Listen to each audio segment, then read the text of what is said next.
Once again we are back with our video. आज जो आपका चैप्टर होने वाला है वो साइंस का बहुत important chemical reaction and equation आपका चैप्टर नंबर 1 होने वाला है। सिर्फ 10 क्वेश्चन कराएंगे। 10 क्वेश्चन के बाद आप लोगों को बिल्कुल अच्छे से समझ में आ जाएगा इस चैप्टर में क्या है, सारी चीज़ें क्या दे रखी हैं इस चैप्टर में। दूसरी चीज़ ये है कि आप लोगों को क्या करना है, आप लोगों को इसकी जो भी केमिकल रिएक्शंस करवाई हैं उनको हमने बैलेंस करवाया है, वो अच्छे से पढ़ लीजिएगा। उसके अलावा और कुछ करने की ज़रूरत नहीं है। 10 क्वेश्चन अच्छे से कर लेना, उससे आपको पता चल जाएगा इस चैप्टर में कैसे क्वेश्चन उठ के आ सकते हैं। 2019 के भी क्वेश्चन हैं इसमें, ठीक है ना। 3 पॉइंटर्स हैं, 3 मार्क्स के क्वेश्चन है, 5 मार्क्स के क्वेश्चन है और 1-1 मार्क्स के क्वेश्चन है और 2-2 मार्क्स के क्वेश्चन है। तो है ना, 10 क्वेश्चन ऐसे डिवाइडेड हैं और आपको पता चल जाएगा। ये 2-2 मार्क्स के क्वेश्चन है जो अभी हम कराने वाले हैं, और जैसे जैसे हम आगे चलेंगे वैसे 5 मार्क्स और 3 मार्क्स के क्वेश्चन आते रहेंगे, ठीक है ना। फटाफट कवर कर लेते हैं हम आज ये जो हमारा चैप्टर है, that is chemical reaction and equation. चलिए देखते हैं क्या है इस चैप्टर में। फर्स्ट क्वेश्चन बहुत इंपॉर्टेंट आपसे पूछा जा रहा है, that what is meant by skeletal equation. भाई स्केलेटल इक्वेशन होती क्या है, इसके बारे में देख लो। स्केलेटल इक्वेशन क्या होती है, जो the equation where the numbers of atom of each element on both the sides of chemical equation are not equal is called skeletal equation। कहने का मतलब ये है, एक होता है इसमें से LHS और एक होता है RHS। ये तो आप सबने पढ़ा ही होगा LHS और RHS रूल। अगर नहीं पढ़ा तो कमेंट सेक्शन में ज़रूर बता दीजिएगा, उसके ऊपर एक अलग से डेडिकेटेड वीडियो बना देंगे। LHS में क्या होता है, इसके नंबर ऑफ एटम्स जो होते हैं वो इक्विवेलेंट होने चाहिए number of atoms of RHS के। अगर इक्विवेलेंट नहीं होता तो वो जो रिएक्शन होती है वो होती है अनबैलेंस्ड, और उस अनबैलेंस्ड रिएक्शन को हम क्या बोलते हैं, स्केलेटल इक्वेशन। इतना सबको समझ में आ गया। क्वेश्चन बहुत ईजी था, हमने 1 मिनट में बना भी लिया ये क्वेश्चन, ठीक है। उसके बाद दूसरे क्वेश्चन पे आ जाते हैं। दूसरा क्वेश्चन क्या बोल रहा है, potassium chlorate on heating forms potassium chloride and oxygen, write the balance equation of this equation. अच्छा, इसमें आज आपको जो क्लास है ना, इसमें आपको एक बहुत इंपॉर्टेंट चीज़ बताने वाला हूँ मैं। एक आपका सल्फाइड जो ID होता है ना, ID सल्फाइड, एक सल्फेट ATE आइड ए, और जो 8 होता है ना, इसके बीच में डिफरेंस बता देंगे आपको। तो आगे चल के आपको इसके बीच में डिफरेंस पता चल जाएगा। 2 कब आता है, 3 कब आता है और आपका 4 कब आता है, ये आपको पता चल जाएगा। 8 में क्या आता है, आइड में क्या आता है, 8 में क्या आता है, सारी चीज़ें आपको पता चल जाएगी। अब जैसे इसने बोला है क्लोरेट, तो 8 कहीं पे भी आएगा तो उधर आ जाएगा 3। ये चीज़ ध्यान रखनी है आप लोगों को। सबसे ज़्यादा प्रॉब्लम ही ये होती है कि सर 8 में और आइड में, जिसने अच्छे से पढ़ रखा है ना चैप्टर, जिसको प्रॉब्लम ही इस चीज़ में होती है, वो मेरे से रिलेट करेगा कि यस सर इसमें हमें प्रॉब्लम होती थी। तो 8 कहीं पे भी आ जाएगा तो उधर आप मार्क करेंगे 3 से, ठीक है। इतना सबको समझ में आ जाता है। उसने बोला potassium chloride on heating forms potassium chloride, इधर हम हीटिंग का साइन लगा देते हैं, क्लोराइड बना देता है potassium chloride and oxygen, potassium chloride and oxygen, write the balance equation of the following equation. Simple सी चीज़ है, पोटेशियम क्लोराइड को हमने जब हीट किया तो वो KCl में और ऑक्सीजन में ब्रेक डाउन हो गया। और इसको देखने का सबसे इजी तरीका फॉर्मेट क्या होता है, LHS is equals to RHS rule होना चाहिए। मतलब जितना आपका LHS पे है उतने ही आपके RHS पे एलिमेंट होने चाहिए। वो कैसे, वो देख लो। इधर क्या दे रखा है आपको, एक एक एलिमेंट की अगर हम बात करते हैं, देखो बैलेंसिंग करना भी इधर से सीख लोगे आप फटाफट। देखो बैलेंस कैसे करते हैं। अब देखो इधर पोटेशियम दे रखा है K, ठीक है ना। पोटेशियम इधर कितना दे रखा है, पोटेशियम 2 है, सबको समझ में आ गया।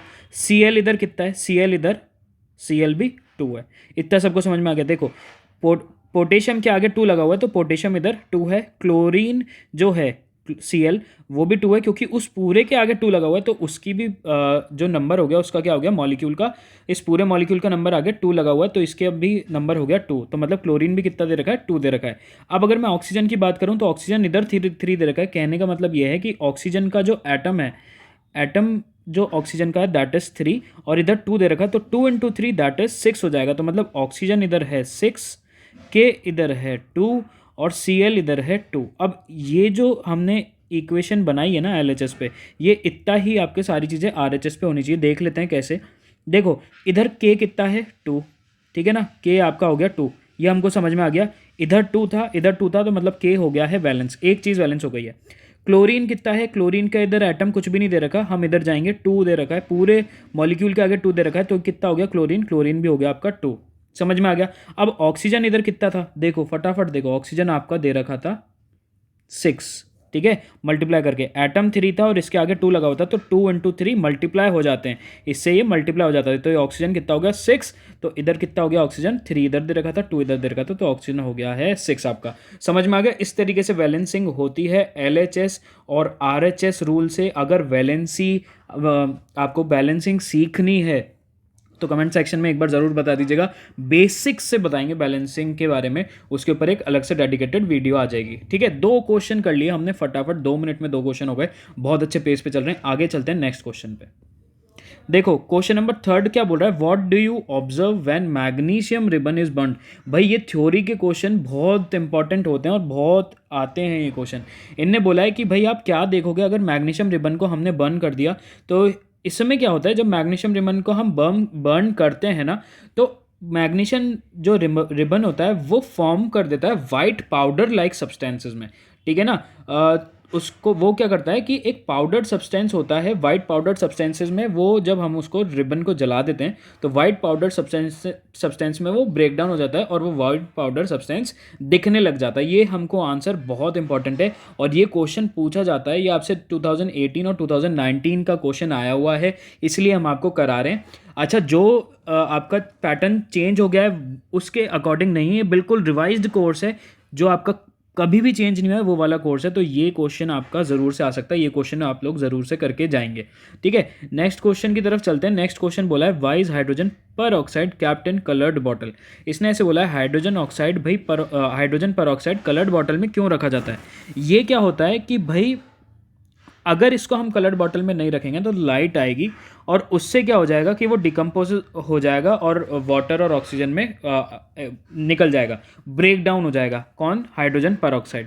ये हमको समझना पड़ेगा। This is done in order to cut off light because hydrogen peroxide decomposes into water and oxygen in the presence of light. यही तो हमने बताया कि भाई हाइड्रोजन परऑक्साइड को कभी भी अगर लाइट आएगी तो वो लाइट के साथ रिएक्ट करके वाटर में और ऑक्सीजन में डिकम्पोज हो जाएगा, टूट जाएगा, और वो हाइड्रोजन परऑक्साइड वाटर में और ऑक्सीजन में ब्रेक डाउन हो जाएगा। ये चीज़ हमें ध्यान रखनी है, इसलिए वो कलर्ड बॉटल में आपका रखा जाता है ताकि वो ब्रेकेज हो सके लाइट का और लाइट उससे रिएक्ट नहीं कर पाए। अगर लाइट रिएक्ट कर जाएगी तो वाटर और ऑक्सीजन में वो ब्रेक डाउन हो जाएगा। देखो 4 क्वेश्चन हमने बना लिए बहुत इंपॉर्टेंट, और इसके बाद हम चलते हैं फटाफट आपका ये लेक्चर खत्म हो जाएगा। ठीक है, नेक्स्ट क्वेश्चन। अगर सारा सब कुछ क्वेश्चन समझ में आ रहा है तो please make sure to like this video, subscribe to our YouTube channel, फिर उसके बाद देखते हैं और क्या करना है। ठीक है ना, अब देखो नेक्स्ट क्वेश्चन की तरफ चलते हैं फटाफट से। नेक्स्ट क्वेश्चन कह रखा है इसने, name the type of chemical reaction represented by the following equation. बहुत बहुत बहुत इंपॉर्टेंट क्वेश्चन है, 3 मार्क्स का आप लोगों से पूछा जाता है कि कौन सी रिएक्शन क्या होने वाली है, तो ये चीज़ हम लोगों को पता होनी चाहिए। तो देखो पहली आपको जो इक्वेशन दे रखी है that is CaO plus H2O gives CaOH whole twice.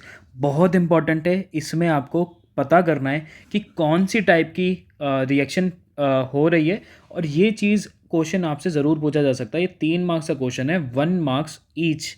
ठीक है ना, तो ये चीज़ आपको समझनी पड़ेगी। अब ये देखो CaO plus H2O gives CaOH whole twice. सबसे पहले तो केमिकल फार्मूला जो है ना ये दे रखे हैं, इनके नेम बहुत ज़रूरी है याद करना। आई नो बहुत ज़्यादा टिपिकल होता है याद करना, लेकिन वो तो आपको याद करने पड़ेंगे। जैसे देखो अगर आप लोगों को याद नहीं होते ना तो उसकी एक ट्रिक बताते हैं आपको। जैसे Ca क्या होता है, C होता है आपका कैल्शियम, O होता है आपका ऑक्सीजन, तो क्या हो गया कैल्शियम ऑक्साइड। H2O क्या होता है, सबको पता है वाटर होता है। CaOH होल ट्वाइस क्या हो गया कैल्शियम हाइड्रोक्साइड। तो ये इतना सिंपल हो गया, calcium oxide plus H2O gives calcium hydroxide. तो इसने इस एक एलिमेंट ने और इस एक एलिमेंट ने मिलके एक नया एलिमेंट बना दिया, तो इसको हम बोल सकते हैं combination of 2 element. Combination, 2 element का कॉम्बिनेशन हुआ तब एक न्यू एलिमेंट फॉर्म हो गया, तो इसको हम बोल सकते हैं कॉम्बिनेशन रिएक्शन। बोलो समझ में आया कि नहीं आया? इतना सिंपल था और हमको समझ में भी आ गया। ठीक है ना, नेक्स्ट इक्वेशन की तरफ चलते हैं। अब ये जो नेक्स्ट इक्वेशन दे रखी है, इस इक्वेशन में सबसे पहले नाम याद होना बहुत ज़्यादा ज़रूरी है। अब इसको कैसे लर्न करें सर, ये दे रखा है Ba का क्या होता है, Ba होता है आपका बेरियम। ठीक है ना, Cl क्या होता है, Ca होता है, Cl होता है क्लोरीन। तो ये हो गया, और 2 दे रखा है तो क्या हो गया barium chloride, IDE chloride ID। ठीक है ना, और ये सारी चीज़ें कब आपको याद होगी, जब आपने पीरियोडिक टेबल एटलीस्ट 20 तक तो लर्न कर रखी होगी। और आपको टिप्स पे लर्न होनी चाहिए, जैसे hydrogen, helium, lithium, beryllium, boron, carbon, nitrogen, oxygen, fluorine, neon, sodium, magnesium, aluminium, silicon, phosphorus, sulphur, chlorine, argon, potassium, calcium, ऐसे आपको लर्न बिल्कुल टिप्स पे होनी चाहिए। और आपको एक रिएक्टिविटी सीरीज भी लर्न होनी चाहिए, ताकि आप रिएक्शन जब करें ना एक दूसरे, तो ऐसी रिएक्शन हो कि आपके most reactive element least reactive elements को हटा दें, और जो लीस्ट रिएक्टिव एलिमेंट हैं उनकी जगह मोस्ट रिएक्टिव एलिमेंट आ जाएं। अब ये कैसे पता चलेगा, इसके लिए आपको रिएक्टिविटी सीरीज लर्न होनी चाहिए, और वो होती है KNaCmgLZnFePbHCOHgAg, और इस तरीके से ही आपको लर्न होनी चाहिए। ये भी हम आपको लास्ट में लिखवा भी देंगे दोनों चीज़ें, और इस तरीके से ही आपको लर्न होनी चाहिए, है ना। इसके लिए एक अलग से आप की वीडियो भी बना देंगे, लेकिन कमेंट करना पड़ेगा उसके लिए कि sir we want a video, separate video, कि आप हमें ये हमें बेसिक बताइए इसका, रिएक्टिविटी सीरीज़ का और पीरियोडिक टेबल का, तो हम ज़रूर बताएंगे। वापस से आ जाते हैं अपने क्वेश्चन के ऊपर। बेरियम क्लोराइड और Al2SO4 होल थ्राइस का मतलब हो गया एल्युमिनियम सल्फेट, 3 है एल्युमिनियम सल्फेट, तो ये बना देगा AlCl twice of AlCl3 plus thrice of BaSO4।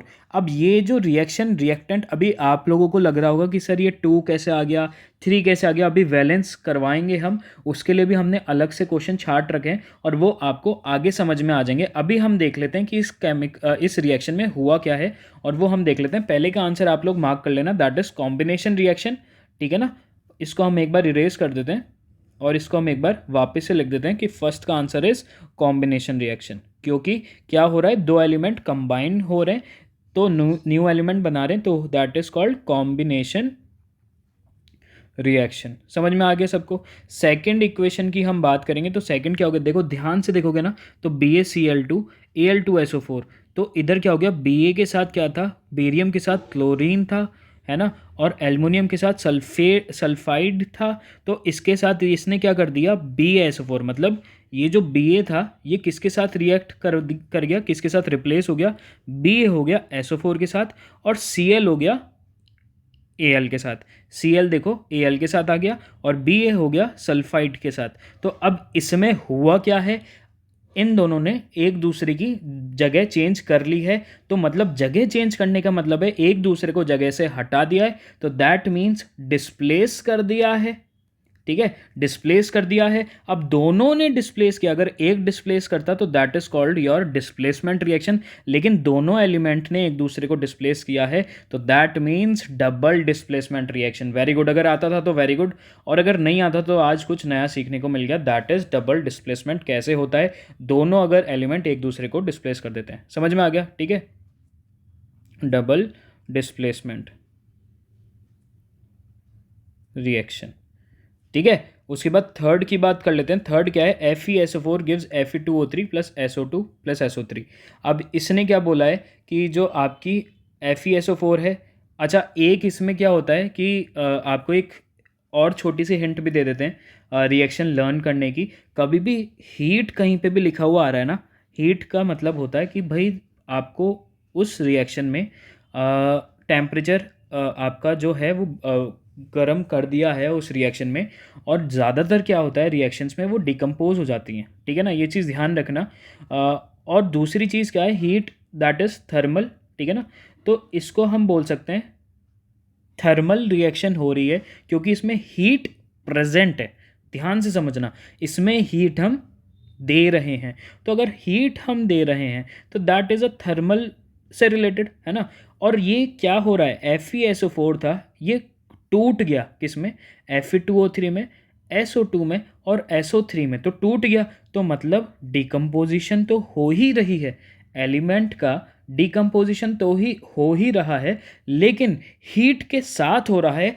तो वेरी गुड, आपको आंसर आ गया है, that is called thermal decomposition reaction. समझ में आ गया तो make sure to like this video, ठीक है ना, और कमेंट सेक्शन में ज़रूर बता देना कि यस सर समझ में आया कि नहीं आया। समझ में आ गए, 5 क्वेश्चन हमने कर लिए इतनी जल्दी से। 3 मार्क्स का ये क्वेश्चन था आपका, प्रिपेयर हो गया है 3 मार्क्स का ये वाला क्वेश्चन भी। अब नेक्स्ट क्वेश्चन की तरफ चलते हैं। नेक्स्ट क्वेश्चन क्या कह रहा है, फटाफट देखो।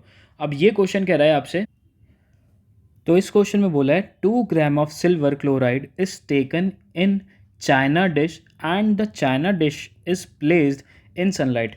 मतलब 2 ग्राम ऑफ सिल्वर क्लोराइड एक चाइना डिश में ले लिया भाई। इतना सबको समझ में आ जाता है।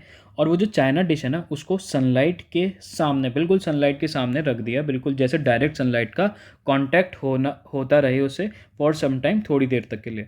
What will be your observation in this case? भाई आपकी क्या ऑब्जर्वेशन होगी, क्या होगा इस केस में? Right the chemical reaction involve in the form of balance chemical equation, identify the chemical reaction. और फिर आपको ये भी बताना है कि आपकी केमिकल रिएक्शन क्या होने वाली है। इतना सबको क्वेश्चन समझ में आ जाता है कि भाई हमने 2 ग्राम ऑफ सिल्वर क्लोराइड रखा है एक चाइना डिश में और डायरेक्ट सनलाइट के सामने थोड़ी देर के लिए, तो आपको ऑब्जर्व करना है कि ऐसे केस में क्या होता है, केमिकल रिएक्शन कैसी होती है, और बैलेंस केमिकल आपको इक्वेशन क्या रहेगी, और आइडेंटिफाई करना है कि वो केमिकल इक्वेशन कैसी होगी। ठीक है ना। तो इसके बारे में बहुत इंपॉर्टेंट क्वेश्चन है, मार्क कर लेना, एज इट इज क्वेश्चन आपके लोगों के आ सकता है। ये सीबीएसई का 2019 का क्वेश्चन है, मार्क करवा रहा हूँ, मार्क कर लेना। I am repeating this once again कि ये सीबीएसई का 2019 का क्वेश्चन है, तो ये आ सकता है आप लोगों से, और इससे हमें पता चलता है कि सीबीएसई किस पैटर्न के क्वेश्चन पूछता है आप लोगों से। ठीक है ना। तो अब ये एक बार क्वेश्चन देख लेते हैं। ये क्वेश्चन हमको समझ में आ गया। तो अब इस क्वेश्चन में उसने क्या बोला है कि वो सनलाइट के सामने रखा है 2 ग्राम ऑफ सिल्वर क्लोराइड, और उसका क्या होगा, तो उसका अब हम देखते हैं क्या होगा। सबसे पहले तो इसकी इक्वेशन देखो, इक्वेशन क्या बनेगी। देखो इसने क्या बोला, सिल्वर क्लोराइड, सिल्वर क्लोराइड का मतलब हो गया AgCl। ठीक है ना, AgCl हो गया। और अगर हम AgCl को सनलाइट में, डायरेक्ट सनलाइट में रखते हैं, डायरेक्ट सनलाइट में रखते हैं, तो ये ब्रेक डाउन किस में होगा, एक तो Ag में हो जाएगा। मैंने हमेशा बताया कभी भी हीट होगी और सनलाइट से हमें हीट ही तो मिल रही, तो ये क्या हो जाएगा, डिकम्पोज हो जाएगा। ठीक है ना, डिकम्पोज हो जाएगा मतलब टूट जाएगा। तो AgCl किस किस में टूट जाएगा, एक तो Ag में और एक Cl2 क्लोरीन में टूट जाएगा, क्लोरीन हो जाएगी गैस, और Ag हो जाएगा आपका सॉलिड। ठीक है ना, और ये भी आपका सॉलिड के फॉर्म में होगा। तो ये क्या हो गया, AgCl को हमने जब डायरेक्ट सनलाइट में रखा तो किस में ब्रेक डाउन हो गया, Ag में और Cl2 में। अब इस रिएक्शन को एक बार ध्यान से अगर आप लोग देखेंगे ना, तो आप खुद ही बैलेंस कर लेंगे कि सर इसकी वैलेंसी कैसे होगी। देखो इधर ये हो गया LHS, ये हो गया RHS। ठीक है, इज इक्वल्स टू के इधर वाली टर्म RHS, इधर वाली LHS। RHS में क्लोरीन दे रखा है आपको 2। ठीक है ना, क्लोरीन है आपका 2, लेकिन इधर क्लोरीन कितना है, कुछ भी नहीं दे रखा। तो आप ये चीज़ ध्यान रखना, कभी भी हम नीचे ऐड ऑन नहीं करते हैं, हम हमेशा ऊपर ऐड ऑन करते हैं। तो आपका इधर आ गया 2, इधर क्लोरीन 2 था, इधर क्लोरीन 2 हो गया, तो मतलब क्लोरीन तो हो गया बिल्कुल इक्वल। अब मैं बात करता हूँ Ag, इधर 2 था, इधर Ag हम 2 कर देंगे, तो मतलब Ag हो गया इधर 2 और Ag इधर भी हो गया 2। तो दैट मीन्स ये जो इक्वेशन है ये हो गई है आपकी इक्वेट, इधर 2 लगाया इधर 2 लगाया, आपकी वैलेंस हो गई है इक्वेशन। ठीक है, ये इक्वेशन हो कैसी गई है, ये इक्वेशन हो गई है आपकी फोटो डिकम्पोजिशन। अब ये फोटो डिकम्पोजिशन कैसे हो गई है, डिकम्पोजिशन का मतलब तो जब भी हीट होगी, सनलाइट क्या दे रही है, हीट हो रही है, हीट दे रही है और वो डिकम्पोज कर रही है इन Ag एंड Cl2 में। ठीक है ना, क्लोरीन में। तो ये हो गया डिकम्पोजिशन। और फोटो क्यों बोला है, क्योंकि सनलाइट प्रेजेंट है, सनलाइट प्रेजेंट है, दैट्स वाई हमने बोला है photo, because of the sunlight. And decomposition मतलब डिकम्पोज हो रही है Ag में और Cl2 में।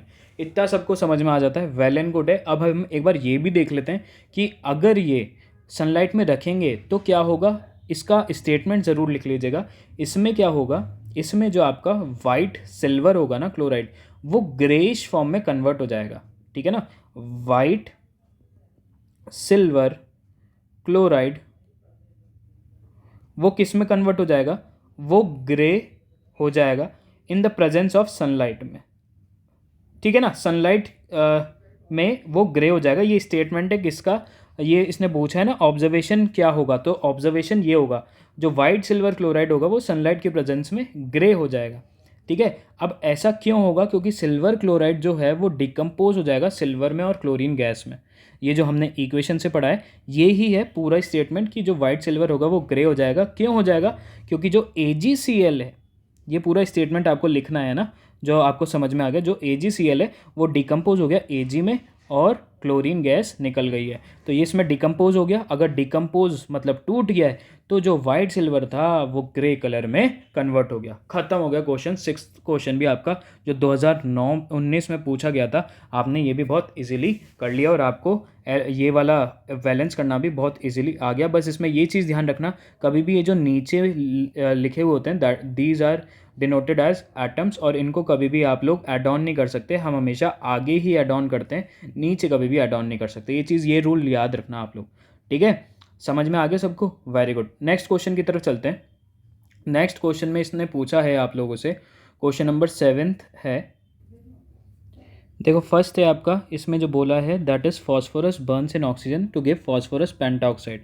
तो फॉस्फोरस क्या होता है आपका, ये फॉर्मूला आपको लर्न करना पड़ेगा P4, जो कि डिनोट होता है फॉस्फोरस से, ठीक है। इसने बोला बर्न्स इन ऑक्सीजन, तो मतलब हम लगा देंगे O2, gives burns in oxygen gives phosphorus pentaoxide. Phosphorus pentaoxide का मतलब हो गया P2, पेंटाऑक्साइड का मतलब 5 आएगा, तो ये हो गया phosphorus pentoxide that is O5, ठीक है ना। अब इसको बैलेंस कर लेते हैं। P इधर 4 है, P इधर 2 है। अब हमें क्या करना है, इधर इस पूरी जगह देखो ध्यान से समझो, LHS और RHS जैसा अभी बताया था, इधर पूरा P कितना है, P है 4, इधर P कितना है 2, तो हम इधर क्या लगा देंगे 2, 2 2 ज़ा 4 हो जाएगा। समझ में आ गया? 2 2 ज़ा 4 हो जाएगा, तो हम इसको लगा देते हैं। ये हो गया 2, तो 2 2 ज़ा 4 हो गया। P इधर हो गया है आपका 4 और P इधर भी हो गया आपका 4। लेकिन अब एक प्रॉब्लम हो गई है, दैट इज़ O इधर हो गया है 5, और 5 इंटू 2 दैट मीन्स O हो गया है 10 इधर, लेकिन O इधर तो 2 ही है। अब इसको 10 बनाने के लिए हम क्या कर देंगे, 5 इधर कर देंगे, तो 5 इंटू 2 दैट मीन्स O इधर भी हो गया 10 और इधर भी हो गया 10, तो दैट मीन्स ये हो गई है आपकी इक्वल रिएक्शन, ठीक है ना, बिल्कुल बैलेंस हो गई है। सेकंड इक्वेशन की तरफ चलते हैं, that is aluminium metal replaces iron from ferric oxide Fe2O3 giving aluminium oxide and iron. अब इसमें क्या बोला है, एल्युमिनियम मेटल, तो एल्युमिनियम कितना होता है, क्या होता है Al, ठीक है। Aluminium metal replaces iron from ferric oxide. Ferric oxide इसने फॉर्मूला दे ही रखा है Fe2O3, बहुत इंपॉर्टेंट क्वेश्चन है Fe2O3, ठीक है। गिविंग, गिविंग का साइन आ गया, giving aluminium oxide. Aluminium oxide क्या होता है Al2O3, aluminium oxide plus iron, iron क्या हो गया Fe। अब आप लोग देखो कि ये वैलेंस है या नहीं है। देखो इधर Al है 2, इधर है Al सिर्फ 1, तो हम क्या कर देंगे, इधर 2 लगा देंगे। Fe इधर है 2, इधर है 1, तो इधर हम लगा देंगे 2। O इधर 3 है, O इधर 3 है, मतलब ये इक्वेशन आपकी हो चुकी है वैलेंस। समझ में आ गया? वैलेंस हो गई है आपकी इक्वेशन, तो ये दोनों इक्वेशन आपकी वैलेंस हो गई है। थर्ड वाला और फोर्थ वाला आप लोग खुद से करेंगे और कमेंट सेक्शन में ज़रूर इसका सॉल्यूशन आप लोग बता देंगे अगर आप लोगों को समझ में आ रहा होगा तो, ठीक है। नेक्स्ट क्वेश्चन की तरफ देखो, ये क्वेश्चन बोला है on heating blue coloured powder of copper second nitrate in a boiling tube, copper oxide, black oxygen gas and a brown gas x is formed. मतलब इसने क्या बोला है, कॉपर सेकेंड नाइट्रेट हमने एक बॉइलिंग ट्यूब में डाला, ठीक है ना, coloured powder of copper nitrate in a boiling tube, ठीक है, हीट कर रहे हैं उसको हम। Copper oxide, oxygen gas and brown gas is formed, उसमें फॉर्म क्या हुआ, कॉपर ऑक्साइड और एक ब्राउन गैस फॉर्म हुई। इसने बोला write a balance chemical equation of the reaction, identify the brown gas और identify the type of reaction. तो सबसे पहले हम रिएक्शन देखते हैं। रिएक्शन इसने बोला है कॉपर नाइट्रेट, तो कॉपर नाइट्रेट कितना हो गया CuNO3 होल ट्वाइस। अब इसने बोला है वो हीट हो रही है, वो जो कलर्ड पाउडर है दैट इज़ हीटिंग, तो हीटिंग का हमने साइन लगा दिया है, ठीक है ना। और उसने क्या बोला, कॉपर ऑक्साइड में और ऑक्सीजन गैस में वो फॉर्म हो गई है, कॉपर ऑक्साइड में और ऑक्सीजन गैस में, तो दैट इज CuO+O2, है ना। कॉपर ऑक्साइड में और ऑक्सीजन गैस में, और एक ब्राउन कलर की गैस है जो कि निकली है और दैट इज NO2, ठीक है ना। वो गैस निकल गई है, अब हमें बताना है कि क्या है सारी चीज़ें। तो वो जो ब्राउन कलर की गैस है ना दैट इज़ नाइट्रोजन, ठीक है ना, दैट इज़ नाइट्रोजन डाइऑक्साइड। अब इसको हम पहले वैलेंस करेंगे, और वैलेंस कैसे करेंगे वो देख लो आप। Cu कैसे होगा, इधर अगर Cu इधर कितना है, इधर कुछ भी नहीं है Cu, इधर है आपका सिर्फ सिंपल Cu है, इधर है आपका N2, ये 2 लगा हुआ है इधर N, और इधर N1 है, तो इधर N आपका कितना आ जाएगा, इधर आपका N देखो, इधर ऑक्सीजन 2 है, इधर ऑक्सीजन 2 है, इधर ऑक्सीजन 2 है, और इधर भी ऑक्सीजन 2 है, और इधर ऑक्सीजन 1 है, तो ऑक्सीजन टोटल कितना हो गया 2 2 4, और इधर कितना हो गया 5, 5 इधर ऑक्सीजन हो गया, लेकिन इधर कितना है 3 2 जा 6 ऑक्सीजन इधर दे रखा है। तो हम इसको बैलेंस करने के लिए क्या कर देंगे, इधर हम 2 लगा देंगे। अब इधर कितना हो गया ऑक्सीजन, इधर 2 है, इधर 2 है और इधर 2 है, तो कितना हो गया 2 4 और 6 हो गया, ठीक है 6 इधर हो गया है ऑक्सीजन आपका। अब हम इधर देख लेते हैं एक बार ऑक्सीजन कितना होगा, इधर ऑक्सीजन 3 2 जा 6 बिल्कुल सही है, ठीक है ना, ऑक्सीजन इधर 6 हो गया। अब हम एक बार कॉपर की तरफ चलते हैं, कॉपर कितना दे रखा है, कॉपर आपको इधर 2 हो गया, लेकिन इधर तो कॉपर सिर्फ 1 ही है, तो हम इधर 2 लगा देंगे। बैलेंस कर रहे हैं इस पूरे को, इस पूरे से बैलेंस कर रहे हैं, तो इधर कॉपर 1 था, इधर कॉपर 2 था, इधर कॉपर हमने 2 लगा दिया, तो 2 और 2 इक्वेट हो गया कॉपर हमारा, ठीक है। अब इधर देख लेते हैं नाइट्रोजन कितना है, नाइट्रोजन इधर है, नाइट्रोजन सिर्फ नाइट्रोजन का कोई एटम नहीं दे रखा, तो नाइट्रोजन है 2 और ये 2 2 जा 4, मतलब नाइट्रोजन कितना है 4 और इधर नाइट्रोजन कितना है, नाइट्रोजन इधर कुछ भी नहीं दे रखा, तो मतलब इधर नाइट्रोजन हो गया 4। तो अब ये हो गई है बैलेंस इक्वेशन, ठीक है ना। और जो ब्राउन कलर की गैस है दैट इज NO2, और ये रिएक्शन कैसी है ये देखो, CuNO3 होल ट्वाइस किस में, CuO में, ऑक्सीजन में, और NO2 में क्या हो रही है डिकम्पोज, तो दैट मीन्स ये हो गई आपकी डिकम्पोजिशन रिएक्शन। 2019 का क्वेश्चन है, 5 मार्क्स का आया था, डिकम्पोजिशन रिएक्शन है, ये चीज़ मार्क कर लेना, बहुत सिंपली आप लोगों ने 8th क्वेश्चन भी कर लिया है। देखो ये 3 मार्क्स का क्वेश्चन आप लोगों से पूछा जा सकता है कि difference between displacement and double displacement reaction, तो इसको एक इक्वेशन की फॉर्म में हम समझते हैं डिस्प्लेसमेंट रिएक्शन के बारे में। डिस्प्लेसमेंट रिएक्शन क्या होती है, जैसे आपका हो गया Zn plus CuSO4 gives ZnSO4 plus Cu। अब इसमें डिस्प्लेसमेंट में क्या डिस्प्लेस हुआ, सिर्फ एक एलिमेंट डिस्प्लेस हुआ, इधर Zn था, ध्यान से समझना इस क्वेश्चन को, इससे आपका डिस्प्लेसमेंट बिल्कुल सिंपल हो जाएगा। Zn था, Zn ने Cu को रिप्लेस कर दिया। अब रिप्लेस क्यों किया, उसके लिए आपको रिएक्टिविटी सीरीज़ लर्न होनी चाहिए, और रिएक्टिविटी सीरीज़ अपनी अपनी कॉपीज़ में लिख लीजिए, that is KNaCaMgAl Zn Fe Pb H, फिर उसके बाद Cu, फिर उसके बाद Hg, फिर Ag, ये रिएक्टिविटी सीरीज होती है। एक बार वापस से इसको लिख देते हैं, देखो ये हो गया KNaCaMgAl Zn Fe Pb H Cu Hg Ag और लास्ट में Au, ठीक है ना। तो ये होता है potassium, sodium, calcium, magnesium, aluminium, zinc, और ये आयरन, लेड, ये सारे ऐसे एलिमेंट होते हैं। अब इसने ऐसे बोला है, और बाकी भी सारे हाइड्रोजन, कॉपर, ये सारे एलिमेंट होते हैं। तो ये सारे एलिमेंट आप कैसे पता करते हैं कि कौन सा डिस्प्लेस किसको करेगा। अब देखो ये है Zn मतलब जिंक, और ये है कॉपर मतलब Cu। तो Zn कॉपर को क्यों रिप्लेस कर रहा है, क्योंकि पहले Zn ऊपर इधर है और कॉपर इधर है, तो मतलब Zn is more reactive than copper, ठीक है ना। तो Zn कॉपर को रिप्लेस कर देगा, ठीक है ना। तो Zn is much more reactive than copper ना, वो ऊपर आ रहा है और ये नीचे आ रहा है, मतलब नीचे है कॉपर, नीचे है Zn के, तो Zn रिप्लेस कर देगा। तो ये क्या हो गया Zn प्लस CuSO4, तो Zn ने इसको धक्का मार दिया और ये निकल गया, तो ZnSO4 हो गया, और Cu को इसने बाहर निकाल दिया, तो that is displacement reaction. Double displacement reaction में क्या होता है वो समझ लेते हैं हम। डबल डिस्प्लेसमेंट रिएक्शन का एक एग्जांपल दे देते हैं, that is AgNO3 plus NaCl gives AgCl plus NaNO3, ठीक है ना। ये एक एग्जांपल दे देते हैं। अब इसने क्या किया है, देखो Ag आपका कहाँ पे, ये रहा, ठीक है ना, Ag आपका ये रहा सिल्वर, और ये है Na कहाँ पे है आपका, Na हो गया ये वाला एलिमेंट, ठीक है। इसको थोड़ा दूसरे कलर से मार्क करते हैं ताकि आप लोगों को समझ में आए। Na आपका ये रहा और Ag आपका ये रहा, तो मतलब Na is much more reactive than Ag, तो क्या होगा Ag धक्का मार देगा Na को, ठीक है ना। तो ये क्या हो गया Ag इधर आ गया, तो मतलब ये हो गया AgCl, ये देखो फॉर्म हो गया AgCl, और जो बच गया Cl और NO3, सॉरी ये Ag ने धक्का मार दिया इधर, तो ये हो गया AgCl, और फिर क्या बच गया Na बच गया और NO3 बच गया, तो ये हो गया NaNO3। समझ में आ गया, मतलब जो एलिमेंट होंगे, जो मोस्ट रिएक्टिव और लीस्ट रिएक्टिव एलिमेंट होंगे, वो दोनों डिस्प्लेस हो जाएंगे एक दूसरे की जगह से। तो Ag ने Na को धक्का मार के क्या निकाल दिया, AgCl, और Na ने NO3 के साथ बना लिया, दैट इज NaNO3। तो इतना सिंपल हमें समझ में आ गया डबल डिस्प्लेसमेंट रिएक्शन के बारे में और डिस्प्लेसमेंट रिएक्शन के बारे में कि दोनों क्या होती हैं। और ये रिएक्टिविटी सीरीज आप लोगों के लिए लर्न करना बहुत ज़्यादा इंपॉर्टेंट है, तो ये इस तरीके से ही आप लोग लर्न करेंगे। ठीक है, समझ में आ गया। लास्ट क्वेश्चन की तरफ चलते हैं।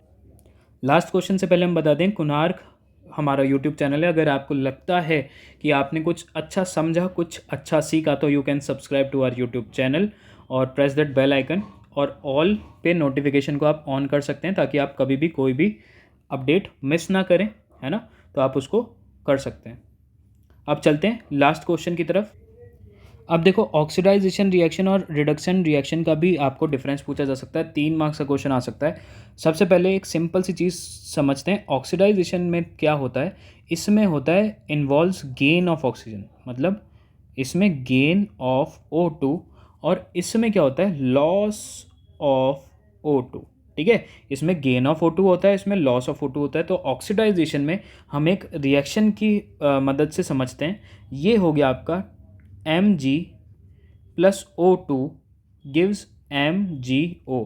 अब इसमें ऑक्सीजन गेन हो रही है, मतलब ऑक्सीजन के साथ ये MgO बना रहा है। अब देखो, इसको वापस से हम रिएक्ट करवा के देख लेते हैं। रिएक्शन अगर आप लोगों को अभी तक भी समझ में नहीं आई, इधर ऑक्सीजन 2 है, इस पूरी में मतलब LHS में ऑक्सीजन 2 है, RHS में ऑक्सीजन कुछ भी नहीं है, तो हम इधर 2 लगा देंगे, नीचे लगा नहीं सकते, तो इधर हमने 2 लगा दिया। अब इधर Mg हो गया 2, तो इधर भी हमने 2 लगा दिया, तो ये हो गया 2Mg plus O2 gives 2MgO। तो इधर Mg कितना हो गया, इधर भी 2 है, ऑक्सीजन कितना हो गया, वो भी 2 है, ऑक्सीजन इधर 2 है और Mg इधर 2, मतलब ये रिएक्ट हो गई है, बिल्कुल बैलेंस है इक्वेशन। तो ऑक्सीडेशन में क्या होता है, गेन ऑफ ऑक्सीजन होता है और रिडक्शन में लॉस ऑफ ऑक्सीजन होता है। इसका एक हम एग्जाम्पल देख लेते हैं रिडक्शन का। रिडक्शन का आपका एग्जाम्पल है CuO plus H2 gives Cu plus H2O। ठीक है, अब इसमें लॉस ऑफ ऑक्सीजन कहाँ हुआ वो देख लेते हैं। अब देखो, CuO calcium oxide plus H2 hydrogen के साथ अगर इसने वैलेंट रिएक्ट किया, तो ये कॉपर अलग निकल गया और वाटर के साथ जो ऑक्सीजन का एक एटम था वो वाटर के साथ निकल गया, तो मतलब लॉस हो गया ऑक्सीजन का। समझ में आ गया। तो इस हिसाब से हमारा ये 10 के 10 जो बहुत इंपॉर्टेंट क्वेश्चन थे वो कंप्लीट हो चुके हैं। आई होप आपको बहुत अच्छे समझ में आया होगा। अगर समझ में आया तो make sure to like this video and subscribe to our YouTube channel. Till then, take care. Bye bye.